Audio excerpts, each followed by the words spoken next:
if she can be convinced to run again. Because I heard If she can talagang be hindi na convinced tatakbo. to run again. Again, no, si VP Lenny has said time and time again na ayaw niya talagang tumakbo. Siguro there's value in revisiting. Wag kang magagalit sa akin iyan. Ha? Baka ito na ang huling ano ko sa Fox First. Thanks, Fox Hmm. Natics. I loved it while I was here.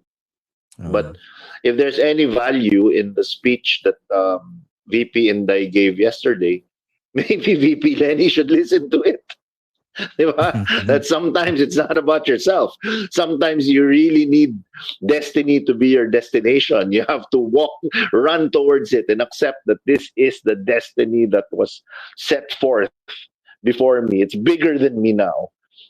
This Yeah. is no longer about me, my preference, my constituency, diba? My Yeah. comfortable family. My goodness, her kids are fantastic, all overachievers, diba? Who wouldn't want that life, diba? Quiet life away from the craziness of politics. Pero minsan talagang, again, destiny is your destination sometimes. You walk Mm. towards it. Hey, I'm that guy. Diba? I fought again.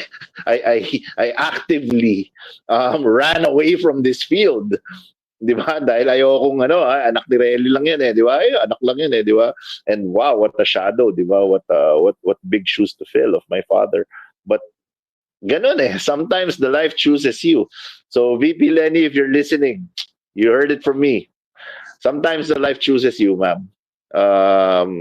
Let destiny be your destination. And speaking of Alan, who would have thought Sinong Alan? now you're taking my call because of a broken microwave. Binalik pa rin no? Hindi, pero maganda yung punto binanggit mo rin, Alan no? Yung mensahe kasi may sinabi si Sara Duterte, it took me 47 years to realize. Yung ganun, di ba? Yes. That Medyo this is not dramatic, no no? longer. Yeah, Yeah. I can't have the life that everybody has. My life is not my own. I mean, of course, I'm paraphrasing. Pero parang yun Yeah. yung message ni VP Inday. And in many ways, perhaps for the opposition, again, no, for the opposition, maybe the same conditions are mirrored in VP Lenny. Yeah. Minsan lang yung dating nun yung parang yung sabi mo, the destiny chooses you or the destiny is a destination. Naalala ko bigla, di ba may kasabihan? Alam mo yung thug life? Come on, buddy. Really? Are we going to thug life? Really? Kakantahin ko pa sa inyo alam ko yun. Hindi kasi may ibang politiko na kahit sabihin it's all about destiny. Parang ang mas applicable, the thug life chose you. Kasi para sila mga thugs pag nakaupo sa pwesto. Tapos lilipad yung shades, tapos yung cigar. Tsaka yung tapos may background music. Yan. Thug life. Kasi sa asta ng vice presidente, kahit nagpapaka-regal, nagpapaka-statesmanly, thug life pa rin. Hindi ko makakalimutan yung sumalampak sa sahig patay yung ilaw tapos nagmumura Man, that's the Duterte brand for you, di ba? That's the Duterte brand for you. I mean, measurably, nung nanapak siya ng sheriff, that's when her popularity peaked. Can you imagine? Yes. That's the Filipino electorate for you. That's when the thug life chose her. Di ba? Tapos may shades. Tapos yung bling chain.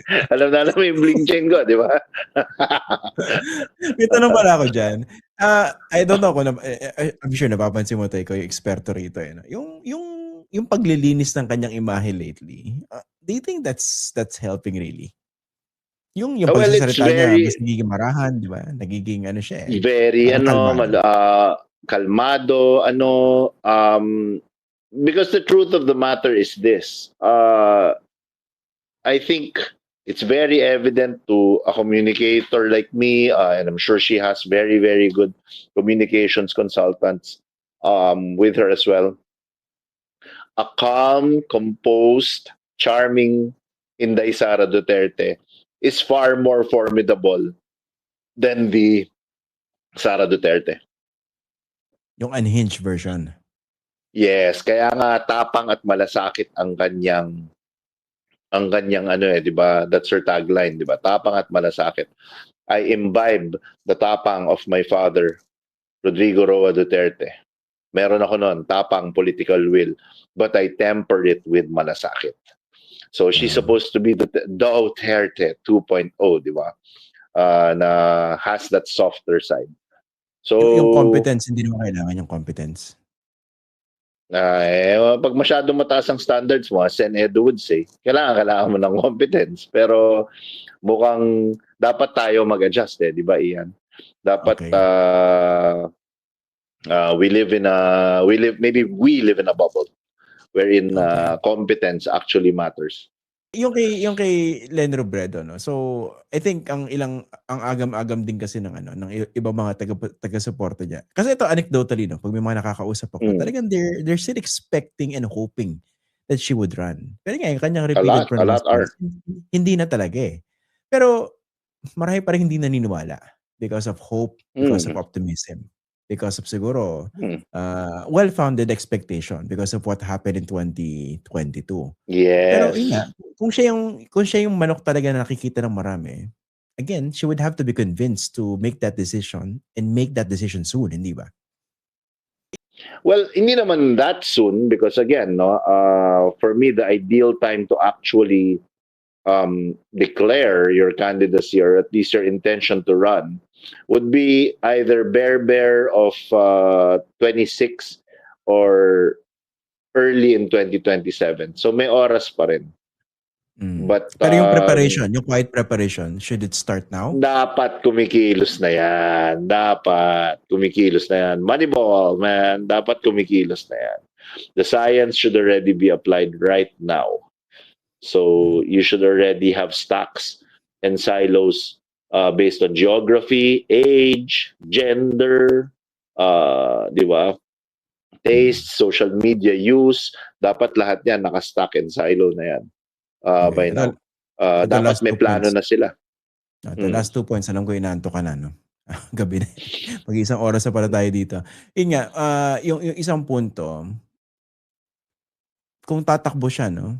Maganda pa rin bang i-build on yung kanyang brand na nabuo, yung narrative niya ng 2022. And then of course, number 2 naman, hindi ba magiging kiss of death kung sino man yung tatakbo for the legit opposition, magkakaroon sila ng consolidation of forces with the administration. Again, that's why I am choosing Atulfo as a running mate, as an ideal running mate. That's why, because they were not formed and shaped by the admin brand. Yes, they're pro-admin, but they are a separate and distinct, fully formed, developed political brand on their own. Yung Tulfo, di ba? Hindi sila I know what you're saying, baggage. So you're able to, so yan yung that's how the calculus works in my head. Meron kang ethical principled crusader, meron kang running mate na super mass appeal and has a strong brand.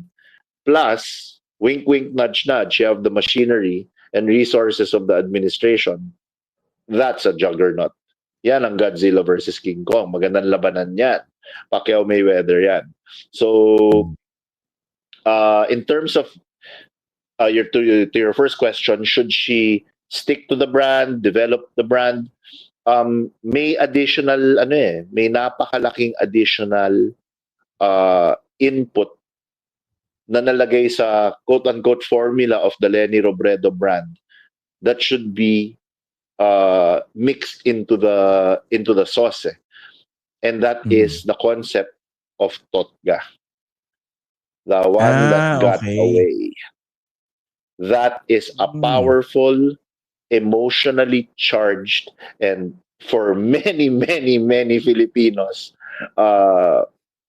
narratively significant concept, yung Totga. Kasi ang ngayon, ang rules kasi ngayon, you no longer campaign. A campaign is passé. Lumang tao na. In fact, campaign strategist ako eh. Actually, Wala nang, you should not campaign anymore. That's what I tell my clients. Campaigning is for the olden times. You don't campaign, you tell stories. Telling stories is what wins elections. He who tells the best story wins the election. So if you have a story of anti-administration, the rebel rock star, versus a totga, wow, di ba? What has more emotional weight? Dikit na dikit sa Pilipino yun. Alam nila yun. Di ba? If you think about it in a storyboard, maglalabas ka lang ng mga snippets ng scenes na the one that got away, na kung siya lang sana ang aking napakasal, nagbago sana ang buhay ko. Just really quick snippets of that, and then ang ending mo is just maybe a blank screen, and then it is the opening riff of Rosas. Come on, don't tell me that that video won't break the internet. Don't tell me millions of Filipinos will not cry when they see that video.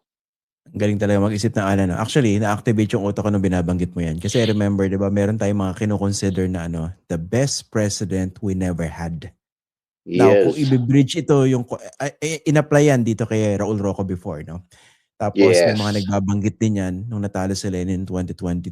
At kung i-apply yung TOTGA storyboard mo, Alan, parang ito yung pagkakataon na hindi mo na kailangang magluksa o manghinayang. That's the best story. President. That's the story. We never had dahil ito may pagkakataon. Ganon. And you know, millions, any Filipino that has ever scrolled on a phone and watched any series, whether it be Hollywood, Tagalog, Korean novela, whatever, the concept is universal.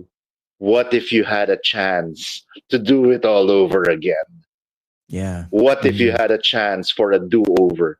Imagine telling that to an entire country. What if there was a reset button and you could just bring it back and then change the course? How many chances like that does a country get? Yes. Tapos ang model mo dyan si Adam Sandler. Click. Click. But again, to your point, Ian, di ba? The fact that so many movies have that theme speaks to the universal appeal it has. Ano yan? Deep, visceral feeling yan. Sometimes when I'm in my call center booth and I'm ruminating, di ba? Looking at the people complaining about their purchases, di ba? Naiisip mo yan, di ba? You look back at your life and you think, what if at this point, sana yun yung ginawa ko? What if at that point, universal yan. Everybody does that. That is relatable. That is storyfied. And by God, that is a brand.